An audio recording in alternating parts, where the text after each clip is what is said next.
10, 6, 5, 4, 3, 2, 1.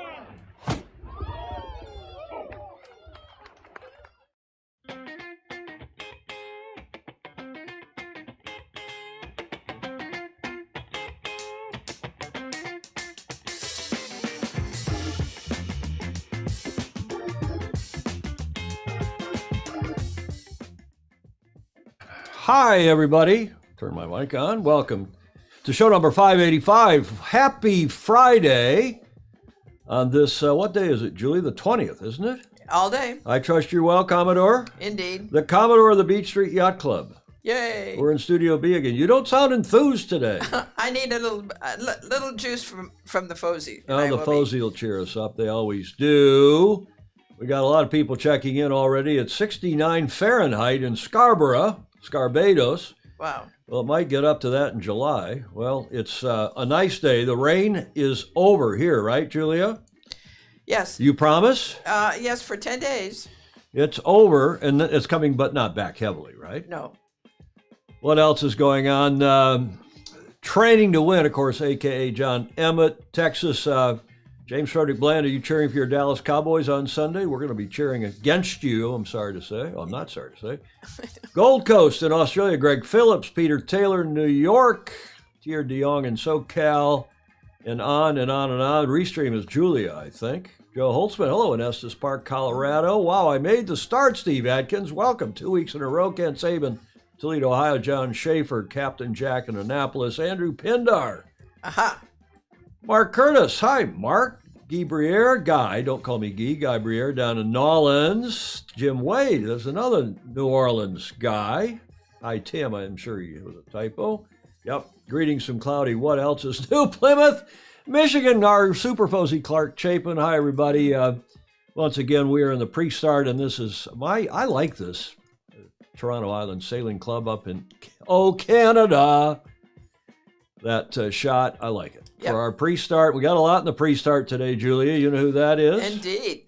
What'd you think of that little bit of news? Well, I was totally surprised. And that is, of course, New Zealand's Prime Minister for a few more weeks. Jacinda, as some of you call her, Cindy. Not sure she likes that. Cindy Ardern has resigned effective, February 7th, has called an election for October. The handwriting apparently was on the wall that she didn't have much chance, she and her coalition government, of surviving this next go-around. This was the headline the BBC ran. Jacinda Ardern says she has, quote, no regrets about her plans to quit as New Zealand leader after a decision that shocked both her supporters and critics. Earlier this week, a day after revealing she had no more in the tank. Ms. Ardern said she was feeling a range of emotions, from sadness to a sense of relief. Polls suggest her party has a difficult path to re-election in October. And you would believe that after you see the reaction here in a sports bar in New Zealand to her announcement. And so today I'm announcing that I will not be seeking re-election. And that my term as Prime Minister will conclude no later than the 7th of February. Okay, somebody got really clever, not me, and somebody sent that to us, and I appreciate it. Yeah. But you got to admit that was pretty good. Yes. It's almost worth it. I've watched it 3 times. It's just worth it just to see it, because I'll tell you, talking to Richard Gladwell. And so today I'm announcing Hamish that I will Ross. not be seeking re-election. And that my term as Prime Minister will conclude no later than the 7th of February. Somebody did a hell of a job with that one, don't you think? Yes. Well, look at this one, Julia. Remember that? We've used that image, and somebody's turned it into a meme, and it was sent to us by Stingray this morning. You think politics is tough, Grant Dalton's explaining to the Prime Minister. Try staying on the foils in 4 feet of chop. Okay, well, thanks, Stingray. There are a lot of people that are happy she's gone. It's interesting how it's playing out here, Julia, in this in our media, because the left are all saying, "Oh, she's did a great job, and the sexism overcame the Kiwi sexist. That was a headline in the Washington Post yesterday. Oh, too bad. And then the rest of the world is saying, man, oh man, her socialist kind of authoritarian lockdowns didn't play very well. Yeah. And I don't know how you all feel. Joe Holtzman is saying, I agree with the sports bar. Will Simpson, to be fair, she steered us nicely through COVID. Just the rest of it was lacking. I don't know if she got you through COVID all that well, Will, but Ted Ryman likes her. I know Gordon Smith liked her. Jonathan Frank, the real reason was because she couldn't defend the cup in home waters. Slap my face with that one. Yeah. Good one, Jonathan. Chris Hipkins is the new PM. Is that right, Luca, already? We were totally surprised too. Morning from New Zealand. Well, everybody, Patrick Dyer and others, Ryman's in Cape Town, Julie Aaron's checking in from Cleveland.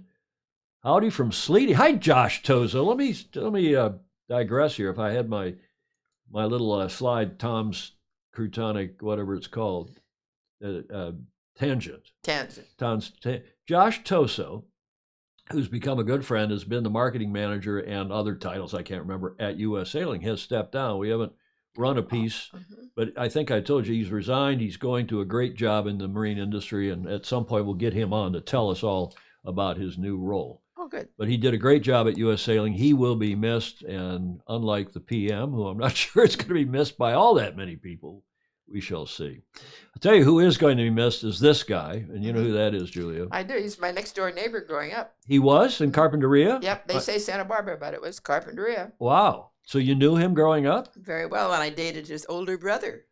You did? I thought you dated... Chip Crosby. Oh, well, this is Cros, of course. I thought you dated the brother of the famous Take Five pianist, jazz artist. Oh no, I wasn't. Who else did you date, Julia? I'm not telling. Huh? I'm not telling. Well, he will be missed. He died, yesterday, the day before, age 81. Singer, songwriter, guitarist David Crosby, a founding member of two popular and enormously influential 60s rock units, the Byrds and CSNN. Crosby, Stills and Nash, later CSN and Y for Young, has died, his representative says. He was 81. The cause of death has not been revealed, but no doubt it was, he epitomized sex, drugs, and rock and roll. In fact, at one point, Julia, he said, I don't know how I survived. Meaning Jimi Hendrix didn't survive. I don't know, Janis didn't survive, but somehow I went through more or less the same thing and survived it all. So bravo, Zulu to him. I think he survived because, of course, he's a sailor. He was a sailor. The death came as a surprise to those who followed his very active Twitter account, which he'd kept tweeting on as recently as Wednesday. He died yesterday, Thursday, I guess. One of Crosby's final tweets the day before he died was to make a typically jocular comment about heaven, quote, I heard the place is overrated, cloudy, unquote. You dated his brother? Yes. You never told me that. Yeah, well, lots of things I haven't told you. Wow. We're going to have to check some of this Carpinteria. What's in the water down there, Julia? So he was a sailor. Here he is at the helm of his famously cool Alden schooner, Mayan. He owned it for 40 years. And I think I don't know what harbor that's in. It looks so Calish, but it could be in Mexico too. Yeah. There it is.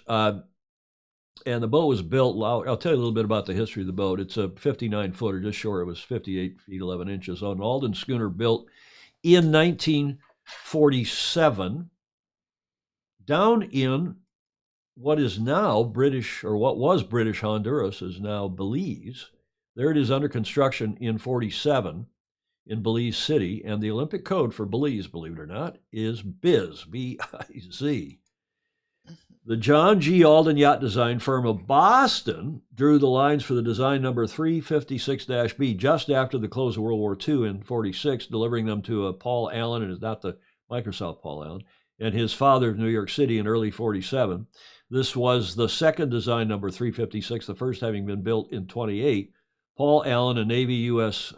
Navy veteran, had saved his wartime pay, and by pooling it with funds from his father, headed to Belize, then British Honduras, to build Mayan, utilizing the amazing woods of that tropical country. In Belize, Mr. Allen found the Tews dockyard, and they started construction. So we're going to give you some more history in due course, not on today's show. but just to say that maybe he said this is what kept his head in the proverbial game of life. Yeah. He said it was the sailing and looking forward to the hours on this boat. He sailed all over the place. He owned Mayan for some 40 years. This, of course, is Kraz, and people think he penned a couple of these other tunes that were sailing related, but he penned, apparently, by all accounts, Wooden Ships, da, da, da, da, da, da, da, da, in Mayan's salon. So there they are. I've seen them in concert. I'm sure several of you have as well. They were certainly one of my favorite groups growing up. Did you like them, Julia?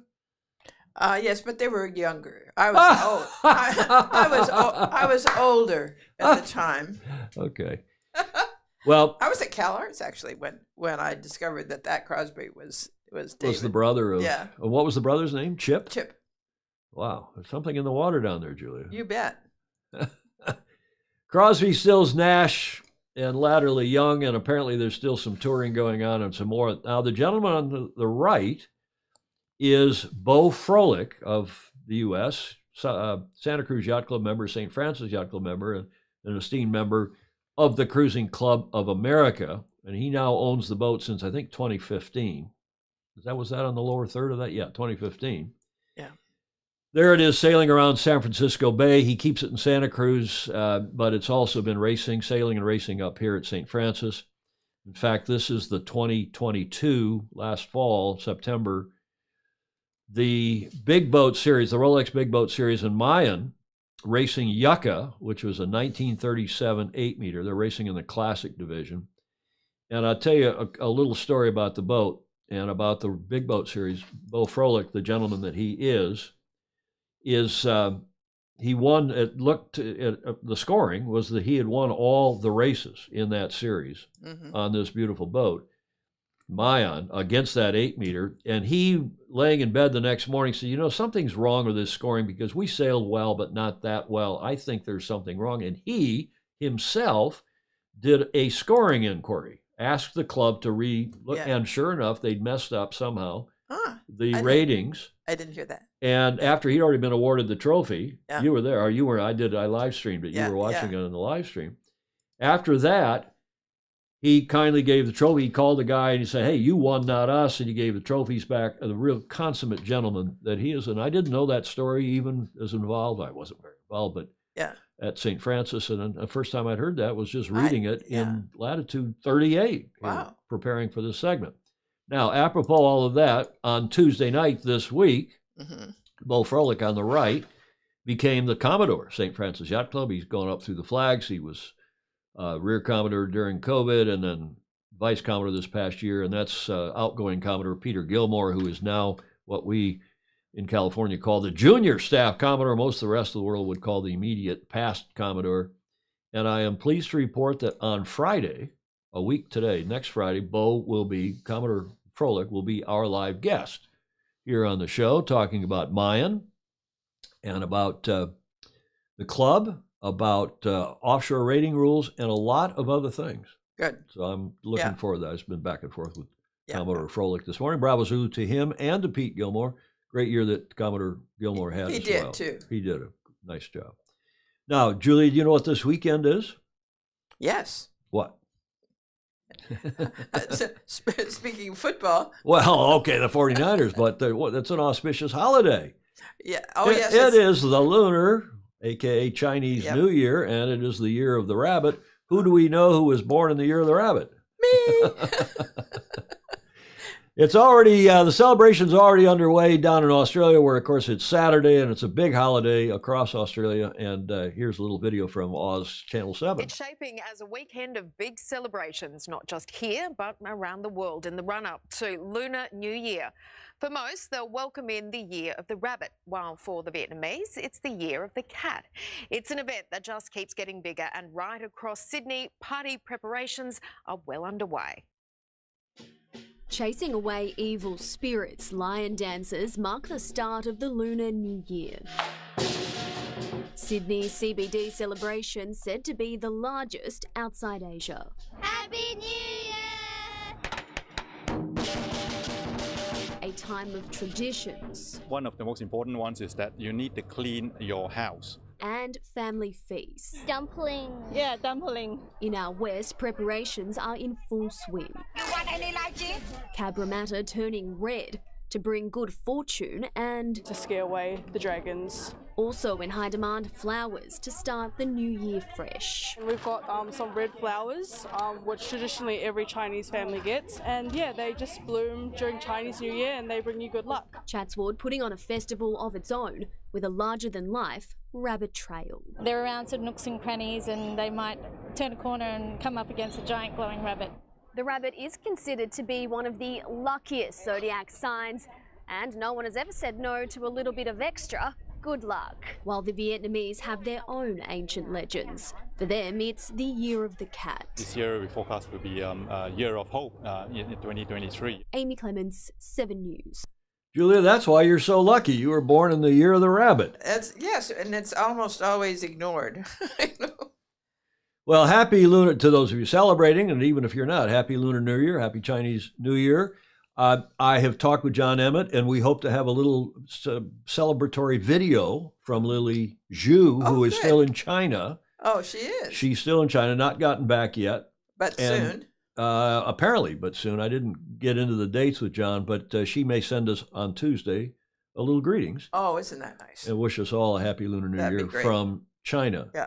Don Lunabo's checking in from Sonoma. A lot of folks now on here. A lot of the Fozy are teacher, children well, their father's hell, quoting song lyrics, as did Andrew Pindar. They say, Stingray says, they say Crosby crossed the Pacific on his 73rd after, with a joint, his 73rd, I guess, birthday, with a joint in one hand and a sextant in the other. Steve Atkins, centerboard up 5 feet of draft. He'd sail into skinny water and freak out the locals. David, at his lowest point, stepped on board his boat. Ken Saban is saying from Toledo, said it was time to save his boat. Yes, his boat and his life. Replying to Stingray, I believe he had a big water pipe, actually. Oh, there's people know a lot of stuff about the famous late, great David Crosby. Did Julie date Froelich, too? Stingray wants to know. Julie? Froelich? No. Oh, no, he's a little younger. Like the sale number, the year of construction. Right, Clark. I'm glad you saw that. Eagle-eyed Clark Chapin. Alden schooners are beautiful. 8-meter. Hit him on the dock and broke his bowsprit. Is that right, Steve? Oh. Lily. Yes. Lily Zhu. Yeah, we hope to hear from her on Tuesday. I hope Bo can demonstrate some tenor harmonization vocals for her. He was famous. He could play the guitar, obviously, and he could write, but he was a famously good harmonizer. He was. And I didn't realize he sang on a lot of other, as vocal harmony on a lot of other records, recordings. Ted Ryman, I'm in the year of the horse. Red to scare away the dragons must work. I didn't see any dragons in the frame. On and on. I fed my wild rabbits just this morning, Stingray is saying. John Lamberts, Van Buren, welcome. Hello from the road. Cheers, Tracker. I wonder who Tracker is. I don't know. And Richard Barker is in Newport, Rhode Island, one of my favorite places in the world, and it always will be, having lived there for a few years. Year of the Rabbit. Happy Lunar New Year. Now let's get to the starting line and my cannon shot. I love that. From the Rolex Sydney Hobart yacht race this past year. Gets us to the John Emmett Coach's Corner. Checking in again. He's excited, he says. Excited in Villamora. Hi, Tom, Julia, and all the Fozy. Still here in Villamora, but I've braved it outside because I don't think it's going to rain over the next 3 minutes. Famous last words. E is for exciting. Okay, E for exciting. We've gone beyond smart goals. We're now doing smarter goals. Outside, bit of background noise maybe from the road, but this is such an important thing. To keep on doing something for a long term, you need to be motivated, and that needs excitement. That excitement might not actually be the task itself. So, for example, doing a gym routine, you may find it boring, and you may, perhaps fancy doing something more fun, but the excitement should come from the performance you get in the medium to strong win range, because that's great. You know, being competitive throughout the wind range is a really exciting prospect.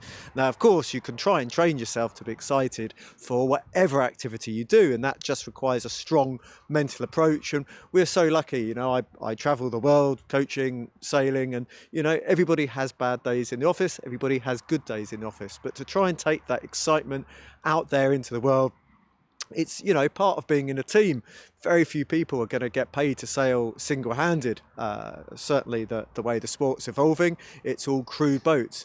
And I've actually seen it in crewed boats that the best sailor isn't necessarily the one who makes it into the team. It's the person who's most involved with the team, the most exciting, enjoyable to sail with. And that, you know, just making every day a pleasure, that's a really important thing. And we need to be excited about what we do. I think, you know, when we look back and we see the progress we've made, it's just amazing. And that's why, you know, we have these smarter goals. Just one more to go before it's time to grow. But E is for exciting, and I'll see you all later. E is for exciting, Julia. Yes, well, I think that's great. You know, and I do too. I talked with John a little bit this morning, and when Leslie and I were raising Meg, from the day literally she was born, maybe not quite the day, but I remember changing her diaper, our 30-year-old daughter, Meg. And we had a good friend, Scott Ferguson's dad, long gone, George Ferguson, Newport, speaking of Newport, Rhode Island. And he used to say, and he was an All-American basketball star at Michigan State, I think, and a successful sailor and veterinarian and leader of men and women in and around Rhode Island. Mm-hmm. And he used to say, if you act enthusiastic, you'll be enthusiastic. I think that's absolutely true. And I think that's absolutely true. And I said to John, maybe it's not just that you need to be excited, you need to be enthusiastic. And he said, yeah, it's the same thing. I'm going to change for 2023 my E word to enthusiastic. Yeah. And I can kind of get myself excited, I guess, but I think enthusiasm, yes, and acting enthusiastic, it becomes yes on you. It's becoming, and you become enthusiastic. We used to say to Meg, and speaking of exciting and enthusiasm, she'd be, from a very early age, we'd say, "Oh, exciting," and we'd throw our hands in the air and say, "Meg, it's exciting." And even, you know, she put a little grin on it first, and then the grin would come on and a little chuckle as she was growing, you know, even before a year old. And then finally, by the time she was walking, she would do it too. "Oh, isn't that exciting?" "It's exciting, Daddy." And, you know, I think you got to be enthusiastic about life if you're so lucky. And even if you're not, sometimes just acting enthusiastic. Absolutely. Will bring some enthusiasm to those around you, and which in turn feeds into your own program. Right. You can't just sit and twiddle your thumbs if somebody next to you is going, "Yay!" Exactly. We keep telling Alfredo that, you know, if you act enthusiastic, you'll be enthusiastic. Our dear friend and the bartender here at the Beach Street Yacht Club, among other things.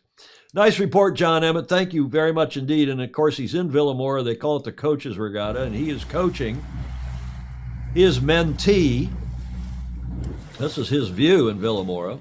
Remind us why it's called the Coaches Regatta. Well, because the coaches organized it, not because they're necessarily sailing in it, although I'm sure they do a bit of sailing. But they're kids from young sailors, young Olympians, Olympic aspirants, including this one. This is John's mentee, Ebru Bolat from Romania. Mm-hmm. We've seen she's getting better with each passing week, thanks to John's coaching, and he's doing superb job. Stingray says, yes, enthusiasm is infection. Monica Diaz saying passion. Yeah, that's a good word that the Latins, the Mediterranean countries love the word passion, whether you're in Spain, Italy, France, Greece. Great show. Thanks again, Joe Cooley. Yep, an exciting goal. And thanks again, John Emmett, for that. That is a nice submission once again. Did you notice, Julia, the quality of that? Yes. The video quality, that was 4K or near 4K, I think. Yes. And the bokeh, B-O-K-E-H, how the background is out of focus, putting the focus on it. He's getting better and better and better. And the audio quality was superb as well. Yes. So thanks, John. And he likes to, and I've already done it during one of these videos. I've already shared it to my personal page. John says, please share this show to your own FB, your own Facebook pages, or your own YouTube page if you're watching it there. By the way, tracker is Ed Worley. Oh, that's who that it is. nice? Watching it today on YouTube. Again, good afternoon from San Francisco. Good morning down under on your Saturday morning. Good evening to you in Europe. It's show number 585 for Friday, the 20th. Man, Julia, the weeks fly by, especially when you are enthusiastic and having fun. Yes. As we are, right? Well, you are now that you had this Amazon delivery up there yesterday afternoon. Yes. We don't have to talk about that. But it was an important delivery. Absolutely essential. Julie got a new toilet seat for upstairs at her apartment. It's amazing. Amazon, I don't know how we lived without it. No. Okay, Bravo Zulu. I'm going to kick right off with a BZ, Bravo Zulu, because this stuff coming out of, still coming out of Grenada, not Grenada, Grenada is amazing.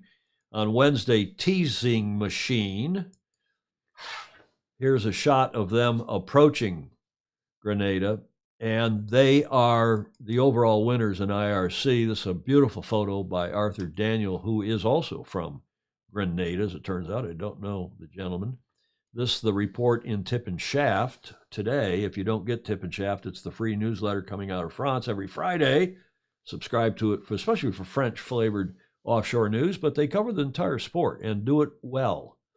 Teasing Machine on Wednesday as they approach, they spelled Grenada wrong, Grenada, the end of the RORC transatlantic race, which started on January 8th from the Canary Islands, as you all know. Eric de Turkheims, who Pindar and McIrvin say is just a terrific guy.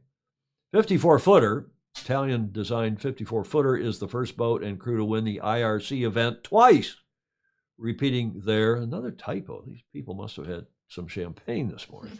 Their success of 2017 with a time of 9 days, 20 hours, and 21 minutes. Last Saturday, as you know, Maserati, we reported on Tuesday's show, Giovanni Soldini's Multi-70, won in real time, and the multi-hull fleet as well, a new record of 5 days, 5 hours, 46 minutes. While the Volvo 70 I Love Poland, skippered by Greg Baranowski, won the IMA trophy for the first monohull. So we just want to say bravo Zulu to, he's the vice commodore of the RORC there in the middle. Yep, Eric de Turkheim. Yeah. He's French, I guess, from France. The boat is listed as a French boat called Teasing Machine. And there's the rest of the crew. We love to include crew names, and thank you, RORC, for including crew names. Eric, Laurent, Quentin, Bertrand, do you say Americ? Another Quentin, Paco, Gabriela, Christian, and Jerome in that crew. And I suppose the lady, I didn't see a lady's name in there. I suppose she is the local Grenadian, if that's a word. Grenadian? Grenadian? Grenadine. Grenadine. Well, she's not a Grenadine. She's a Grenadian, from Grenada anyway. Yeah. My mother always said, if you don't know what to say, change the sentence structure so you don't have to use the word. She is from Grenada, I assume, presenting the trophy. And here is a terrific video from the RORC about this team and their yet another winner. Very successful boat.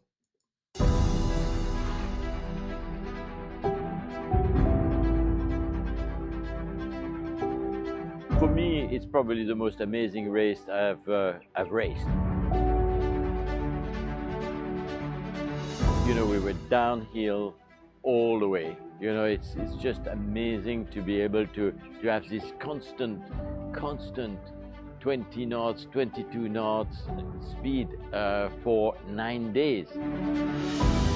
I think the boat is amazingly ready in terms of preparations, positioning, rating versus its pure potential.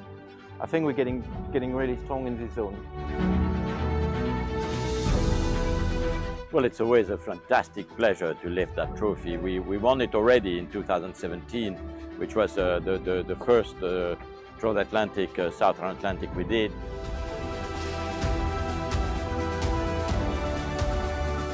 As I said to the crew on the arrival, you know, it was not individualities who won that race, it was the team.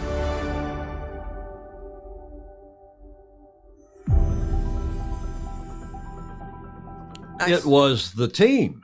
Yes. Wasn't that a nice video? Mm-hmm. He seems like a nice guy. I believe, I mean, Pindar and especially Andrew McIrvin, both say that he is a terrific guy. And they, you know, they won the at least once. They've won the Middle Sea race too, the Rolex Middle Sea race. Wow. So they're obviously a very good team indeed. There's some, Julia, you see that comment from Stingray and Ryman? They're talking about the year of the pussycat. We're going to have to give them a shake of the finger. I know. Not correct, you guys. Positive attitude always brings positive results, Jonathan Frank is saying. Mm-hmm. Indeed.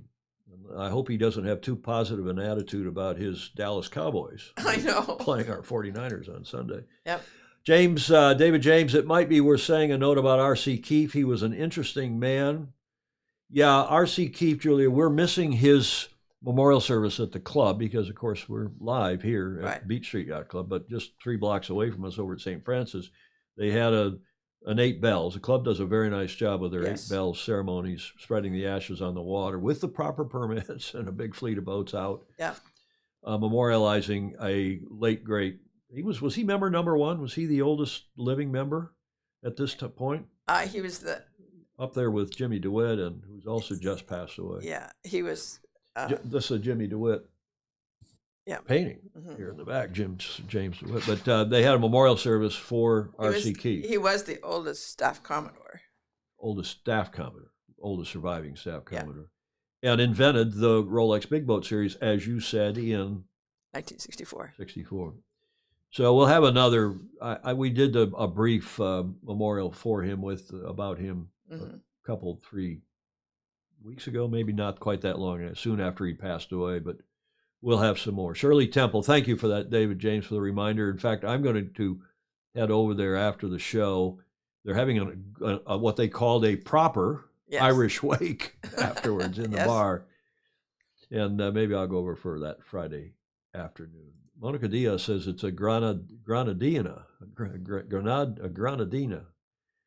Jonathan Frank's cheering for the 49ers. Oh, thank you, Jonathan. Emmett says he's a snake in the Chinese.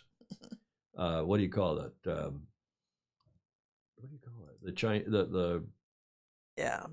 it? Like Sagittarius, we say in the Western world. What do you call that? Oh, come on, help me out, somebody. Having a senior moment. Okay, RC was a great guy. Jim Wade is saying, yes, he was. Go Cowboys. Jason Ludlow is cheering for the Cowboys. Excuse me. Astrology? That's what I was trying to come up with. Well, Chinese. snake isn't an astrology. No, it is. Those are the Chinese astrological signs. Yeah, in the year of this and that. Zodiac sign. I think astrology, Clark Chapin, is the right word. Maybe zodiac's right. James Frederick Bland agreeing with Clark. It's Zodiac. Yeah, okay. I think that's right. Well, maybe you're right and I'm wrong. It wouldn't be the first time. How did that happen? Oh, look at Monica Diaz is from Granada, she says. Yeah. But are you from Granada, Spain, not Grenada? See, she's from Granada in Spain. Yeah. Okay, now this is a submission. We're still on the RORC transatlantic race. You see this picture that Andrew McIrvin sent. Mm-hmm. This is how you can see the RORC office down there. He has a tough life. The guy does. I know. We all should have his life. The guy does work hard, though, to be fair. Yes, indeed. And does a terrific job. And there he is, just outside the RORC office, taking this photo. And he said, you don't really appreciate, this was on his Facebook page this morning, you don't really appreciate the size of the rig on the 115-foot Swan Jazzy until you look carefully and see the true crew working at the top. Wow.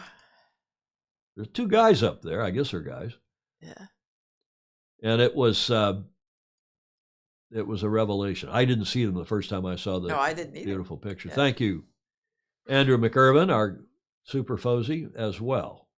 And the RORC, former admiral and the Secretary General of the IMA, the International Maxi Association. Now, speaking of Jazzy, the Ferrers designed, as I said, Swan 115-footer. There's another beautiful video that the RORC has produced, specifically on that yacht. Oh, that's great. Isn't that? Mm-hmm.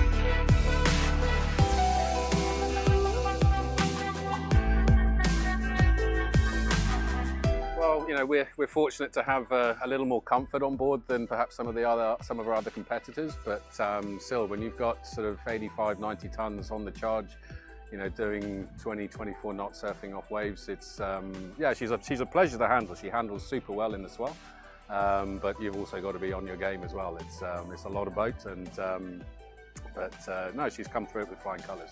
We're delighted with her performance.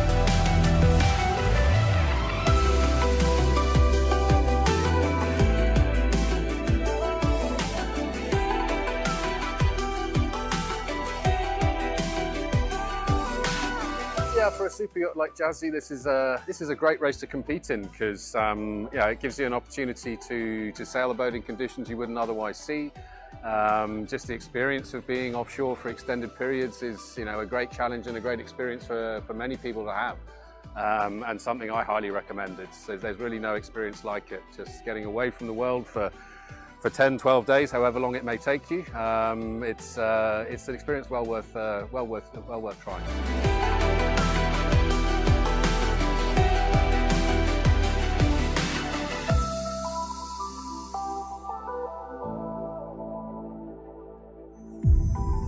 Perfectly trimmed sails. Commodore, you ought to have a boat like that. That would be a good flagship for you as Commodore of the Beach Street Yacht Club. That's exactly what I need. What a beautiful video from the RORC. Yes. I hope they keep, you know, I'm really willing and able to play more if they send more. That was fantastic. Yeah, it's beautiful.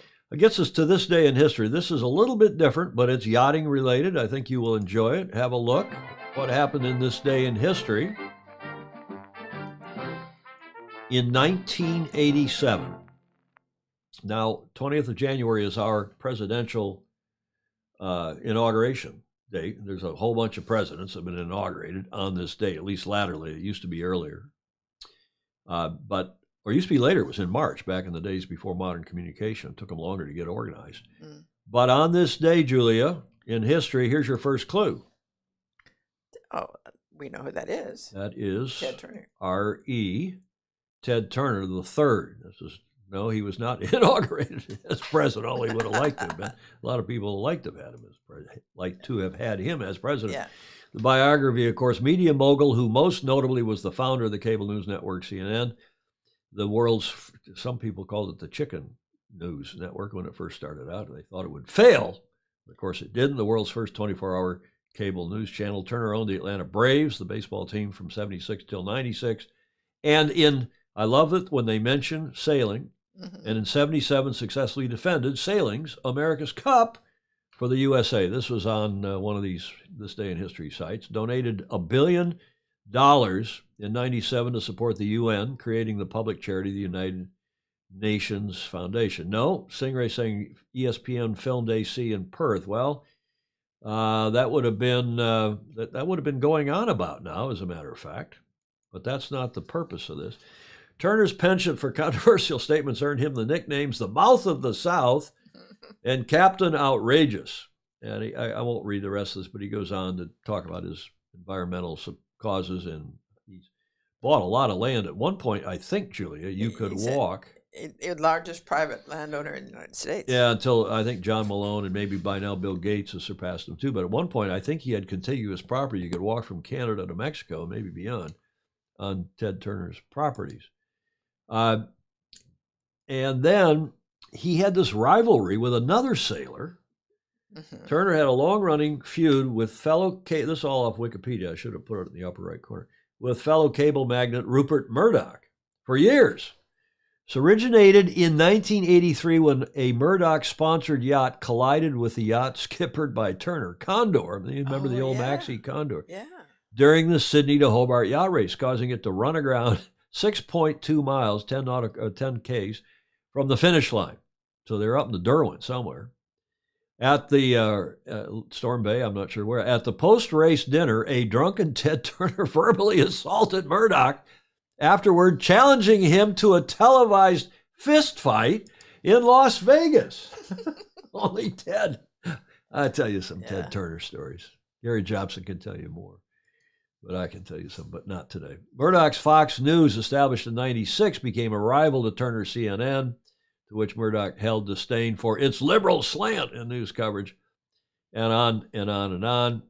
Apparently, they did bury the hatchet, so to speak, in due course. But on this day, in 1987, and it was kind of a joke because TNT, is one of his cable networks, were sponsoring the Cable Ace Awards. I didn't know this, but back in the day, network television ruled, when they reigned supreme, that they didn't treat any of the programming on cable worthy of Emmys or worthy of any of the other awards. Right. So the cable companies went on and created their own Cable Ace, the award for cable excellence. And Turner, of course, said, well, I'll host that.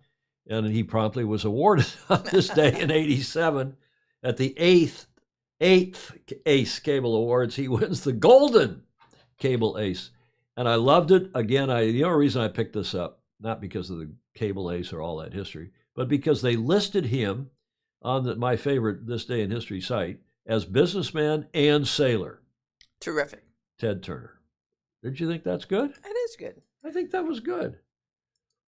Those were fun times to watch the Cup sailors and the racing, yes. And, of course, ESPN, which there wasn't Turner's network, but ESPN put themselves on, along with baseball in this country. They covered baseball.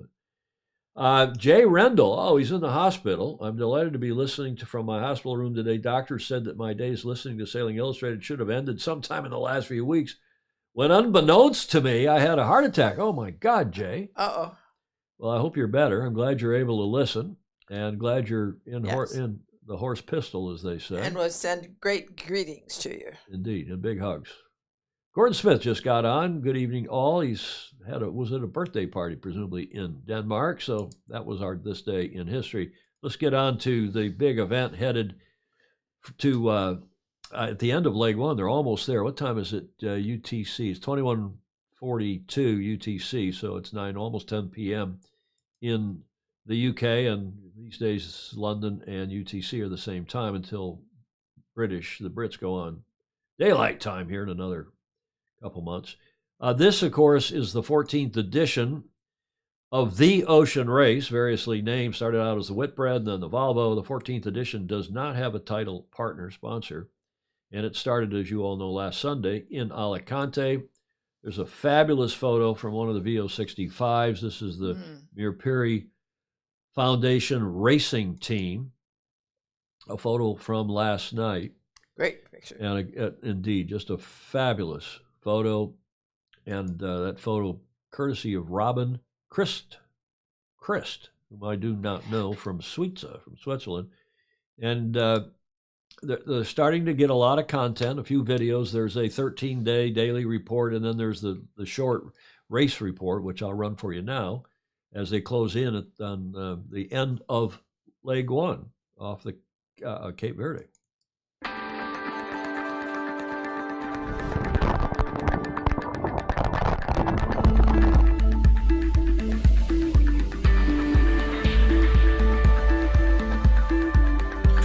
I should read this. Environment Team Europe's gamble to the east left them trailing behind the rest of the IMOCA fleet. I wish they'd voice these. These are interesting.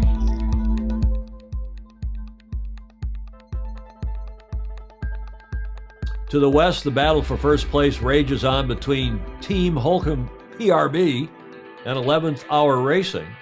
I heard today, by the way, Charlie Enright had COVID just before the start of this race. Oh, no. They explain why they're having a bit of a struggle. Yeah. Trying to sort of strategize the best way to try and gain on our opposition. Holcim, they were 30 miles ahead. Very happy of where we are, even if it's definitely not finished. Kevin and Scott, Wholesome, I guess that's pronounced. It's quite a good start.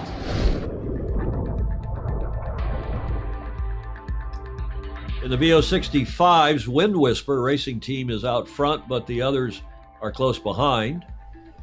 In the intense final hours, there's still all to play for the both fleets as they near the archipelago. Leg one is drawing to a close with all the boats expected to arrive in Cabo Verde on Friday night through Saturday morning. The ocean race around the world since 1973. Here's some video off that lead boat in the IMOCA 60s. Just video, a little bit of audio, as they say in the TV world, NS for natural sound.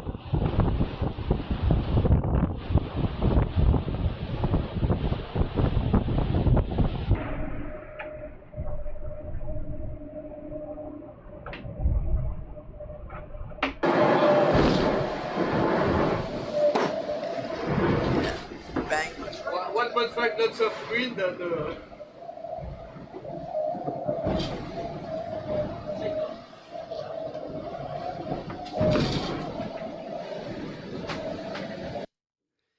Steve Atkins is asking, how long do they stop for? They start again, at least the IMOCA start again next Wednesday, the 20, what is that, the 5th? 20, 21, 22, yeah, 25th, next Wednesday. And of course, the VOs, the old VO65s, go back up to Europe. I think Andrew Pindar's in charge of that operation, not 100% sure. The logistics, therefore.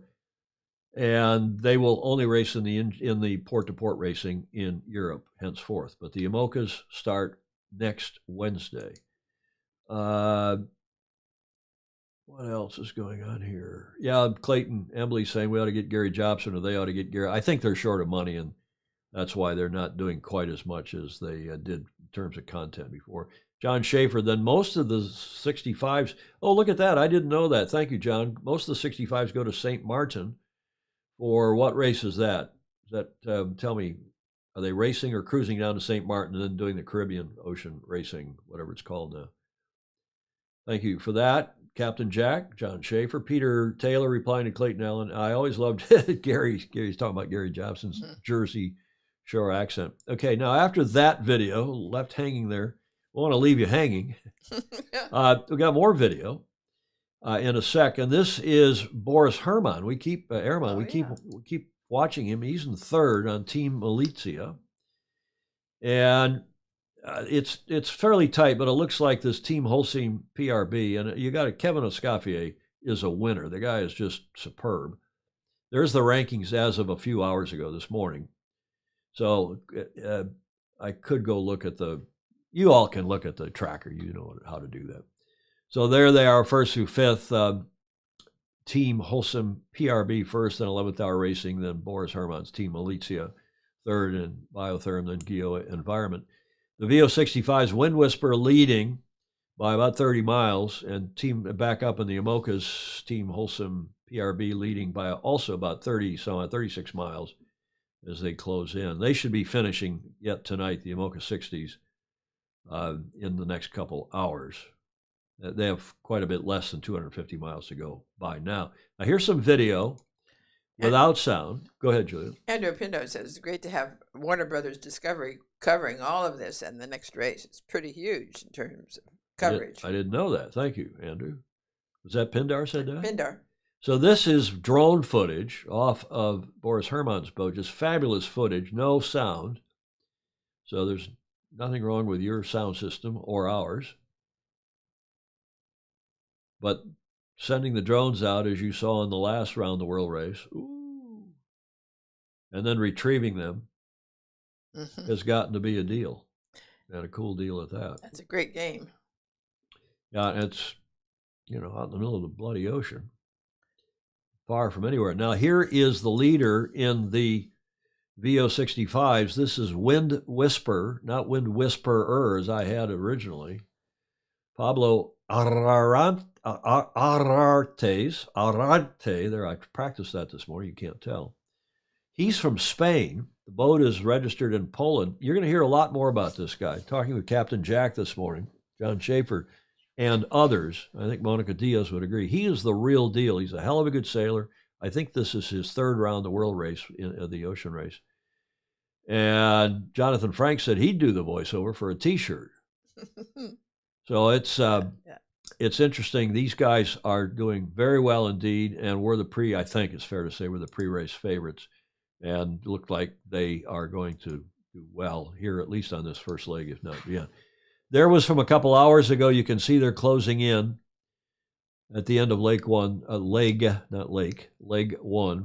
to Cape Verde, Cabo de Verde, and at this time, Holcim PRB had a 50-mile lead over 11th Hour Racing, and as I say, I haven't checked it. Haven't had time to check it since then, and maybe I'll try to keep the tracker on. Pindar is saying, "Oh yes, Tom, my fabulous colleagues at GAC Pindar are working their socks off behind the scenes to deliver the kit and caboodle." I haven't heard that expression in a while. I like that. To all the stopovers, planned or otherwise. Yeah, indeed. Okay, thank you, Andrew. plays a big role, our Fosie Andrew Pindar from the UK. So that's the latest on all that. And again, to your question, was it Steve Atkins saying the leading IMOCA midnight and onwards tonight, GMT, and as I said, it's 21:51 now, almost 2200. So a couple hours are expected in early morning hours Saturday, and then the VO65s in later on Saturday afternoon GMT. Clark Chapin says Malaysia is 74.6 nautical miles from the leader. Holcomb is 81.5 from the finish. Yeah, thank you, Clark. He's just checking the great. Appreciate that very much. Okay, that's the latest on the ocean race. And now a little update on the race, the regatta. I don't like calling it an event. I like calling it a regatta because it was a regatta this past weekend in Singapore. We reported on that on Tuesday, the results. And of course, you all know the Kiwis won. Tommy Slingsby from Australia still leading, but closing in. However, after the race on Sunday, the final race Sunday, there was a thunderstorm came through the racing area, and Team New Zealand was struck by lightning. Thank God no one was hurt. A couple, they did send, I think, one crew to hospital, but he's okay. He's been cleared. Here's the video. I'm told he's okay. I haven't heard any more, so let's hope and pray that he is and everybody else is. But scary stuff. Yes. I don't know if you've ever been on a boat, Julia, in all your days of cruising. Were you ever on a boat that got struck by lightning or had a little bit of a... No, I was, but it had a lightning rod on it. So whatever went through. Diffused, yeah. Diffused it. Well, Clark, electric. James Bland is saying, Clark Chapin, I won't remind, he and I can tell you a couple stories about. Danish sailor was hospitalized, Gordon Smith is saying. Okay, is he okay, Gordon? I heard, and I'm told, but maybe they're keeping their cards close to their chest. I'm told he was okay. He's feeling better. He's an Olympic gold medal winner. Okay, is that why he's feeling better, or because he survived the bolt?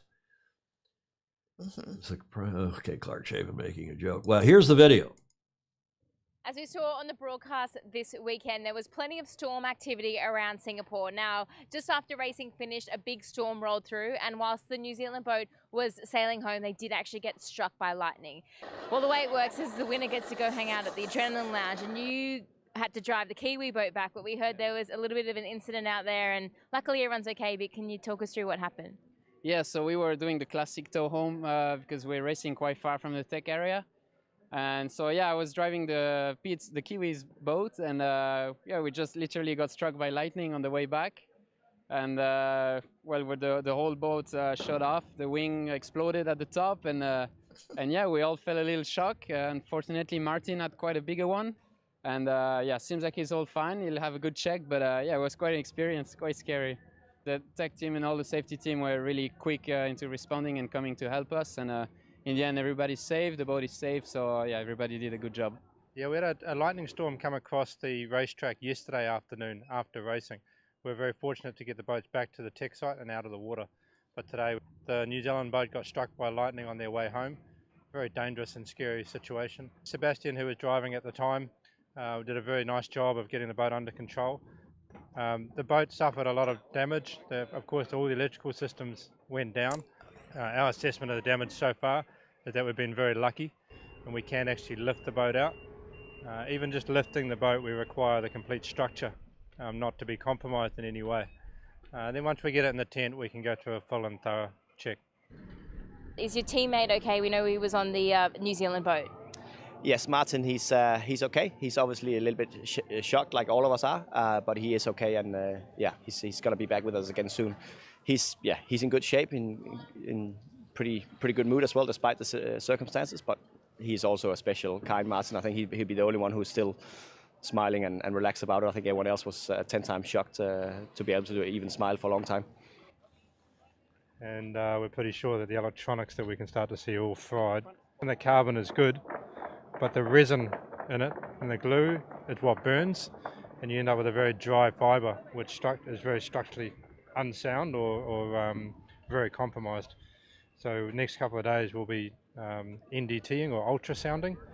We're going to be going through and replacing probably 80 or 90% of the electronics in this wing, and then the last part is the hydraulics, and a lot of hydraulic pieces in here which are all titanium or metallic, which you know, move lightning and electricity pretty nicely. So we'll have to go through and check all the seals and all the details of that are working and haven't been compromised anyway. It's obviously a pretty scary way to end the weekend. Luckily everyone's all right. But yeah, I guess you're out sailing with big thunderstorms around, and by nature this stuff can happen. But yeah, I think it looks not too bad at the moment. Obviously electronics are pretty stuffed, but hopefully not too much further damage than that. You guys were at the podium and got the call basically. Did you go back out onto the boat because you weren't sailing it? Yeah, some of the team were actually just on the way back out there. Pete and Louis were heading there just as it happened. But yeah, thankfully the other sailors that were sailing the boat were okay. Yeah, very, very scary. But yeah, that's the main thing. Everyone's okay, and this stuff will be able to be fixed. Yeah, well, I think Martin's definitely the biggest priority out of it, and yeah, we're all pretty pleased that he's sitting in hospital giving us thumbs up. Yeah, obviously we're very happy that no one got seriously injured, and that's the main thing here. Boats and composite parts can always be repaired, but people we have to look after. Yeah, Gordon Smith says Martin was the 2008 49er gold winner. Yeah, Martin Kirkterp, looks like. I don't know if I pronounced that right, Gordon. Thank you for that. I hope he's okay. Lightning is... Clark Chapin will remember, I jumped out of a boat during a thunderstorm. We were coming back in, jumped out of one of our little boats, an Interlake or a Flying Scot, into the water, grabbed the side stay. We didn't get hit by lightning, but we had a static buildup on the mast, and I grounded it through me. And it was a buzz for sure, and my hair stood up. In fact, every hair on my body stood up. Oh. But lightning's strange because you know, it can do very strange things, and you don't necessarily know it right away that it's done strange, you know, some bad things to you. So I hope Martin Kirkterp, is that how we pronounce that, Gordon? I hope he's okay, and I hope he remains okay, because it's a strange situation. Notwithstanding those guys, Julia used the word shocked. We were shocked, and okay.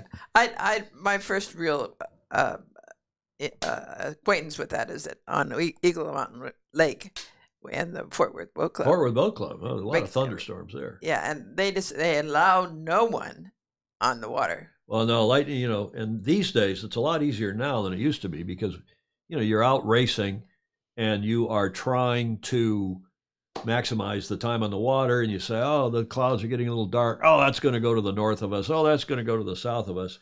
These days you got radar, and you have somebody in the club standing there watching the radar on a screen in the club, and call the race committee and say, get everybody off the water, because this one's coming right at us. Yeah. And Eagle Mountain Lake outside of Fort Worth, you saying, also I saw, was it James Bland? I was struck by lightning in the Rush Creek Boatyard, the Rush Creek Yacht Club over there outside of Dallas. So in the same area, generally in the Metroplex, Julia, as Eagle Mountain. Right.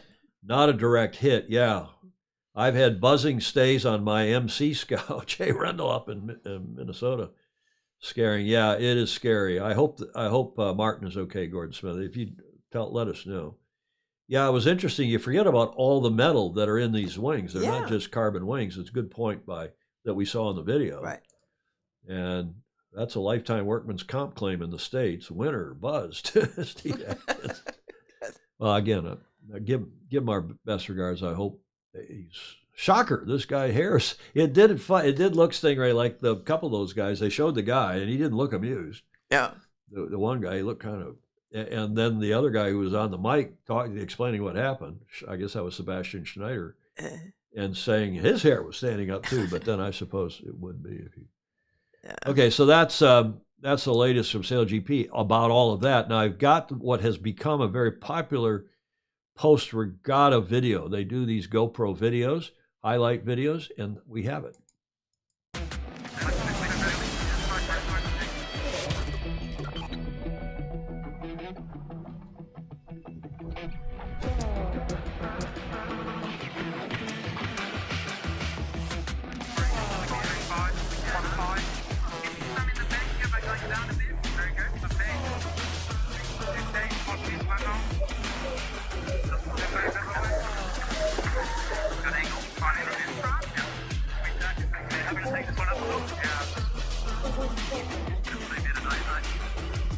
We're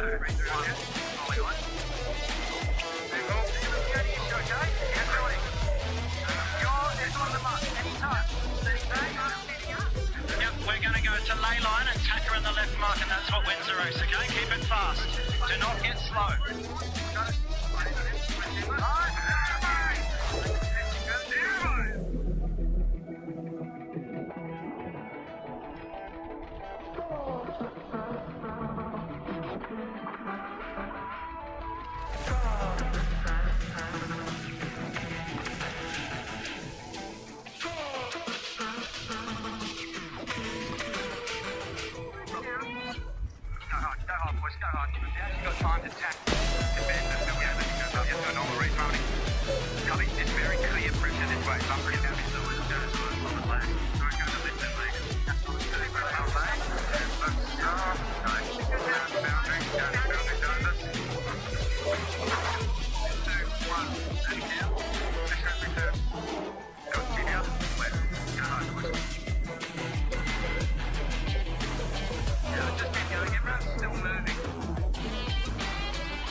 I like it. I like those videos. I hope you all do too. Yeah. Do you like them? Yeah.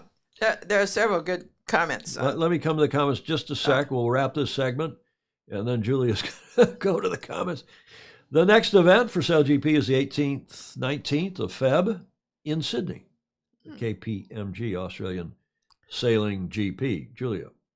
Yeah, a couple comments. Fritz Mueller said, I had a close call on my fin way back when. Needle spar, mast humming, and hair on the end. Yeah. And Clark Chapin says, take down the sails, dismount the boom, crouch in the back of the cockpit, put your head between your knees, and kiss your ass goodbye. Does that deserve a finger shake or not? It's a sideways finger shake. I think it deserves something. Clark, you know, it's again, it's just the lightning, a static buildup in the mast. It doesn't even have to be a lightning strike, and of course, it's a static buildup that causes ultimately a lightning strike. I'm not an electrical engineer, but my dad was. I used to play one on TV. Not really. Excellent. Yeah, Ted Ryman agrees that those YouTube, the GoPro videos are good. Stingray, there is no other sailing that does video as well as SailGP. All of it is brilliant. I think the RORC has done a pretty good job. Yep, they're coming soon to San Francisco. Are you coming? Sounds like Monica Diaz is coming. Good stuff, making even the slow stuff look exciting. Yeah. My robber yacht got struck by lightning. This is Graham Sweeney. Hi, Graham. During Burnham Week regatta, it fried all the electronics and made my hands go numb. The crew were okay, but were terrified and wouldn't hoist the kite, so I did it sideways, so went back to the tiller. LOL. Yeah. What else? Anything else? Stingray saying, or not Stingray, John Emmett saying that is a hard one to watch in Europe, indeed. Okay, many of you will know Robbie Pierce here in the U.S. He used to work for J-Boats and he got hit by lightning, or his mast. Did his mast get hit by lightning, or did his mast on a boat touch a power line? And that caused all sorts of problems, and he's had long-term health problems as a result of that near electrocution. Oh, my. Well, I guess you are electrocuted, you just whether or not you die from it. It's like drowning, right? Yeah. You drown, but you don't necessarily die. Isn't that right? I guess so. I think we all think when you drown, you die, but I think you can drown and then recover. Okay. Okay, we'll have to ask somebody who is an electrical engineer. Nice try, Clark, but I am several wags ahead of you lately, Stingray, you say. Now, the America's Cup, we've got some America's Cup news. Oh, good. You know, you'd be disappointed we didn't run some. And talk about good videos. This from Team Britannia, from the Brits. And I think I know this guy, Mickey Icker. I've done a couple of campaigns with him, who's featured in this video, but listen carefully because it's instructional and informative. I think it was a good cleanup from AC36. I think some progressive stuff there. Didn't fundamentally change the boats, which is good. I like the fact that some of the loopholes got closed, so that was a good step forward.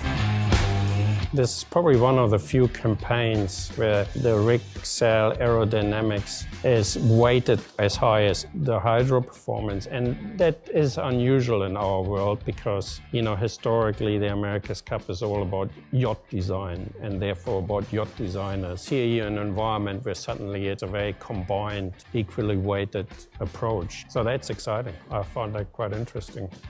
It's sort of like a full circle. I think what's important about the double skin concept is that for a boat like this, it has some real advantages because it's not that it fundamentally is that much better than a single skin with a rotating mast, but it just makes it that much more efficient that the mast side gets reduced and these boats are very tippy in takeoff and the hydro doesn't take any riding moment. So for these boats, it's just enough of a change that it makes mast short enough that you can work them. So I think it's a nice solution for these boats. You may remember the Batwing sail coming up, you know, the scalloped sail. And so a lot of the resulting changes came from tightening up the rules. So the smaller mainsail is now smaller than it was before to take a little bit into account that the Batwing reduction in sail area was a good thing. Just taking in the changes teams have done and the boundaries they're pushed forward, so they tidied a lot of that up. The initial concept with the Code Zero was a bit of a safety valve in case the boats are very sticky in the light, and so nobody ever seen a falling monohull at that point. So everybody was concerned about the weight and the drag the boats have in light air. As it turned out, the boats were probably more efficient than most people thought, and the other factor in it is that the aerodynamic drag of that big Code Zero is so prohibitive that it has a very, very small window where it would work. So, you know, the new rules changed it. You can be sure that people will push the boundary and you will see some wacky stuff. The aerodynamic drag on these boats is a big deal, you know, so you're going to see a little bit of that Formula One focus where people start talking about drag a lot, which is similar to the 72 in San Francisco. But probably a little bit of a surprise for a falling monohull in the last campaign. Yep, the aero package more important than the hydro package, and Mickey Ickert's one of the best. He's a hell of a smart guy, nice guy.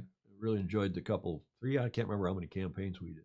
That video, of course, from Sir Ben Ains's Ineos Britannia.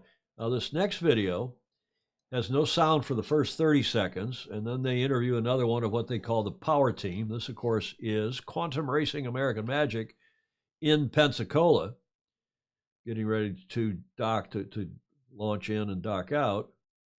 And this is one of these spy videos, and maybe they figure they better not have any audio so we don't complain about it. But they do interview this guy who's on their power team, and it's an interesting video. I'm James Wright, and I'm on the power team. Nice. How did it go out there today? It was great. I mean, it's always nice to get on the water and, you know, variable breeze today, so definitely working different maneuvers, straight line testing, all of the above, but it's always a good opportunity to have some of the stronger breeze up range and then also just working down and into some of the lower ranges of all the sails and systems, definitely.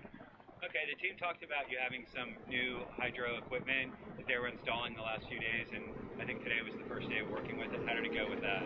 Yeah, I mean, it was great. I mean, always looking to update some of our systems, just get new things on board, and then just ultimately iterate and constantly be moving forward. I mean, I think it just really illustrates the synergy between the sailing side and the shore side, and everyone just working together to keep on pressing forward, especially in kind of the last couple pushes of sailing the big boat here. Okay. And then as far as the system goes, do you have like changeable gears on the cycling setup? Yeah, I mean, on the system side, of course, we can change the different inputs to the system, and of course, different power demands necessitate different inputs from us on our side. So, I mean, yeah, the system kind of auto adjusts depending on the demands from the sails and, of course, what we can give it. So there's definitely some variability there. Okay. Are you able to perform other functions while you're cycling if you had to? Of course. I mean, we're investigating pretty much all options, you know, of you know, what can we do the most, what can we do the least, and then ultimately what helps out the whole team. You know, so we're there to make the boat go the fastest it can and to help everyone do their best job. And so whatever we can do to help everyone succeed, I think, you know, that's what we're going to do ultimately. Okay, great. How would you describe your work environment on and off the water?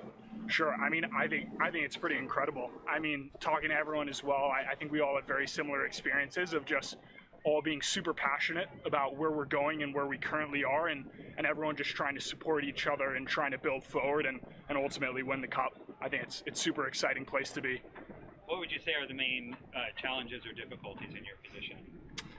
I mean, in my position, it's always about the power we can generate. You know, like the systems can always use power, and we can always, you know, up efficiency or think of new ideas. And I think that's always the cutting edge of how much can we give, and then ultimately what can we do with that. Okay, great. You guys are, I think, closest to the front of the boat. Are you continuously getting like hosed down or wet, or do you kind of stay somewhat dry? Oh, sure. I mean, it really depends on the day and the sea state and kind of the wind we're working with, but we're really ready for anything, you know, whether we're dry or getting some spray. So it keeps it interesting all the time, definitely. Okay, great. Well, thank you very much. No, thank you. Yeah. Ian, name questions. I know you're all going to go at it. I don't know why I play these things, but it gives Stingray a chance to talk about how far ahead American Magic is. I know. Better audio on this video than several of the others. Let's hope that's a trend. Yeah, it's still, Clark wasn't very good. You could barely hear the interviewer. So I don't know. I guess we have to play these because it's about the only thing we get. Other than, I mean, I said that nice video from Sir Ben, and I meant it. I wish the teams would produce some stuff on their own. But Stingray thinks that American Magic still looks way out ahead of the game by many metrics that include hours foiling and design changes accomplished at full scale. What's the other boat operating at full scale, Julia? Olingi. Oh, that's right. They've got the boat one from the Kiwis. Yeah. We don't know Baton Rouge about, at least I don't, about boat construction. Stingray saying, folks are saying, he's reading in the America's Cup forums on Sailing Anarchy, folks are saying that the hull designs will need to be finalized by March to start construction. Systems development will continue until the end. Yeah, I think that's about right, Stingray, because they got to get a boat built, and they've got to, you know, they got to sea test it, got to check it all out before they ship it then to Barcelona. Barcelona. The Kiwis are going to lose. I'm telling you, they're going to lose. They've made a huge mistake. I understand there's some problems in the whole organization of the event in Barcelona. I think probably our resident Spanish Fozy knows more even than I do, but we'll both keep, or at least I'll keep my powder dry, and we'll see how this all goes. Julia, any other comments there we need to talk about? Jonathan Frank said he took a lightning strike in a 787 a few years back. Took the maintenance crew over 4 hours to inspect and return the aircraft to service. Lightning strikes on a carbon fiber structure are a whole different concern than on a liquid. Yeah, I can imagine. Well, they've figured that out on aluminum planes. They've been taking lightning strikes for what?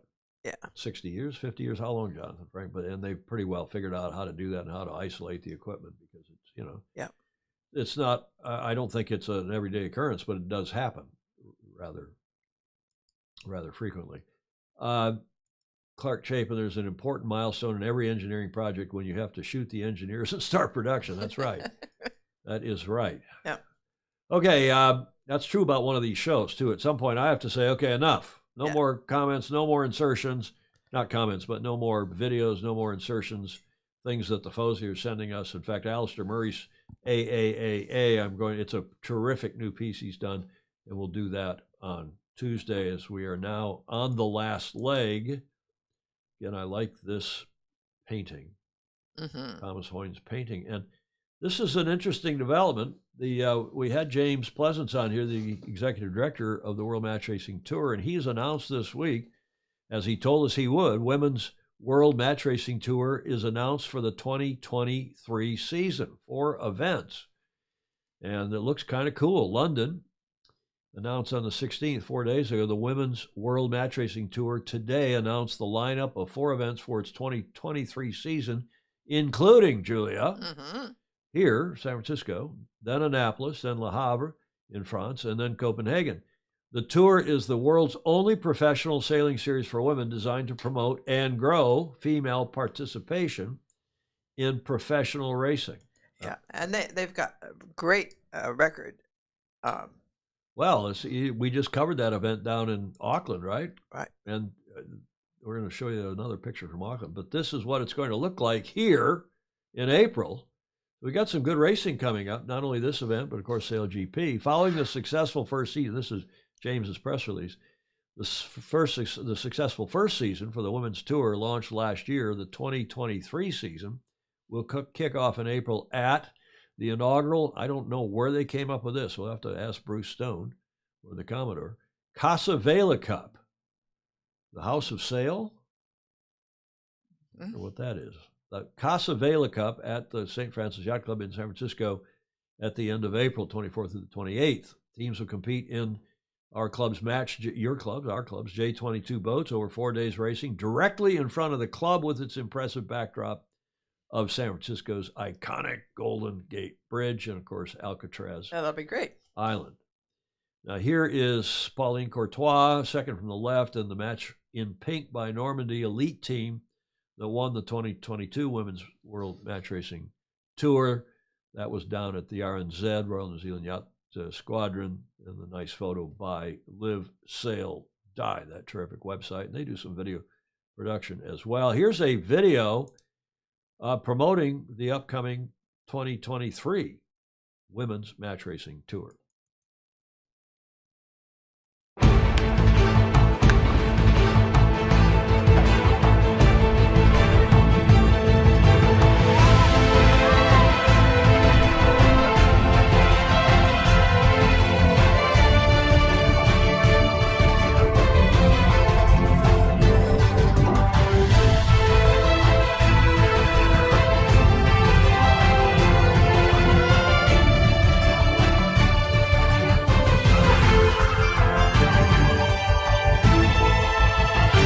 Bravo Zulu. I think this is going to be a terrific event. It's nice that it's coming here to San Francisco for the Casa Vela Cup, April 24th through the 28th. Don't you think that's going to be fun? Oh, yes, I do.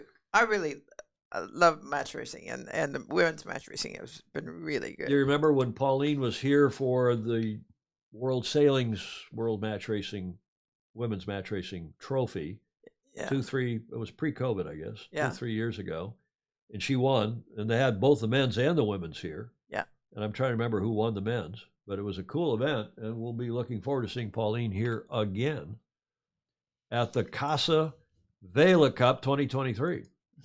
That gets us to the D block and our favorite guy. We keep saying, got to get this guy on the show. We say that about a lot of people. Yeah. Whiskey Tango Foxtrot. We have 3 submissions today. First, coming from Hamish Ross. He says this is apropos their Kiwi Prime Minister is resigning. I'm actually leaving to focus on another project. I don't think New Zealand is sinking by any means, but no, I don't agree with some of you who think that she really, well, I'll leave it to you Kiwis. It's not fair of me to comment on your domestic political situation, except that I do think they should have done everything to keep the cup there and not let Mr. Dalton take it to Spain, as nice as Barcelona and Spain are. Right, Monica Diaz? I'm actually leaving to focus on another project. Thanks, Hamish Ross. I talked to Hamish, Julia, and the Richard Gladwell. Neither of them were big fans of I know. Her Majesty, of Cindy. Not the Queen, I mean Cindy. They call her I Her know. Majesty. Cindy! Cindy. I have to stick this one in for Gordon Smith. Bear with me, Gordon, but I couldn't help myself. This is one that Ryman sent. An interesting storefront use of the book Spare, and interspersed with Oh. How to Kill Your Family. Oh, awful. I mean, this guy, Graham Sweeney, saying, I wish she were my prime minister. I don't know about that, Graham, but my mother is saying, oh, horrors. Can that be true? Your WTF actor is dead. Did he die? I don't think so, Mom. but maybe Well, not. it could. Andrew Pindar, good to see many logos of the Magenta Project, on which Andrew serves on their board, promoting women's sailing, on the clothing and boats of the women race events. Yes, bravo Zulu to Andrew, but James Pleasance and everybody involved in making that happen. I think it's going to be a terrific event. What else? Gordon Smith's made a comment about a couple of the boats. Okay, we'll carry on. But Gordon, I dedicate this funny to you, was submitted by Ted Ryman. Now, Julie, get your finger ready. Okay. I couldn't resist. We had to have one off-color one. This is Ted Ryman sent this. He said, me spiking the punch backstage at a drag queen show with liquid Viagra. I think the big announcement this week about Viagra was that it started out as a heart medicine, and they're returning it to be a heart medicine. I saw that. I saw that I saw it on the news last night. Yeah.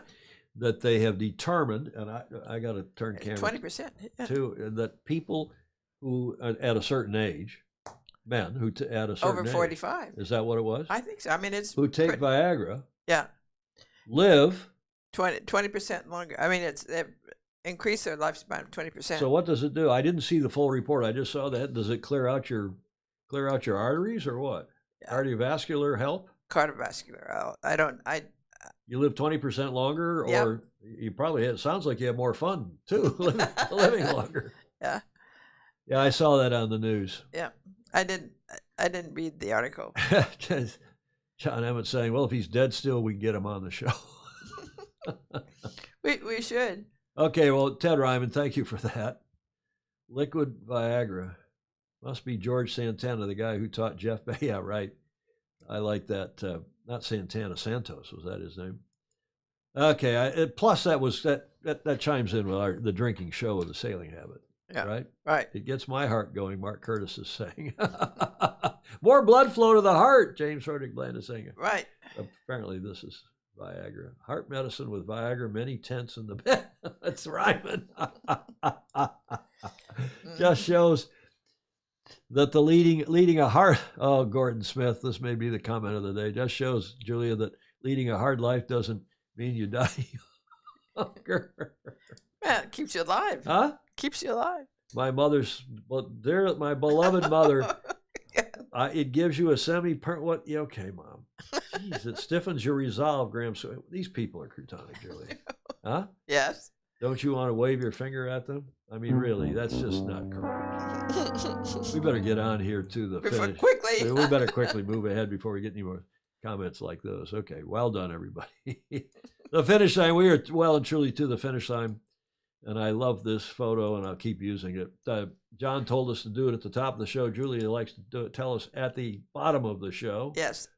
And anytime you're thinking about it, but right now would be a good one to share, like, and follow. Yeah, just push the share button there below where you're watching this, if you're on, whether it's on YouTube or on Facebook, and just push the button and share it to your own pages. It helps us and helps the sport, we hope. Yeah, we get lots of new people. Now, go ahead, Julia. Sorry. No, that's all right. No, I was just saying, you see this comment from Baton Rouge? Wiki has the most interesting man in the world is still alive at 84 years old. His name is Jonathan Goldsmith. Yes, I remember that name. Oh, thank you, Baton. Great. So let's go after him. I think my mother was confusing him with one of her previous boyfriends.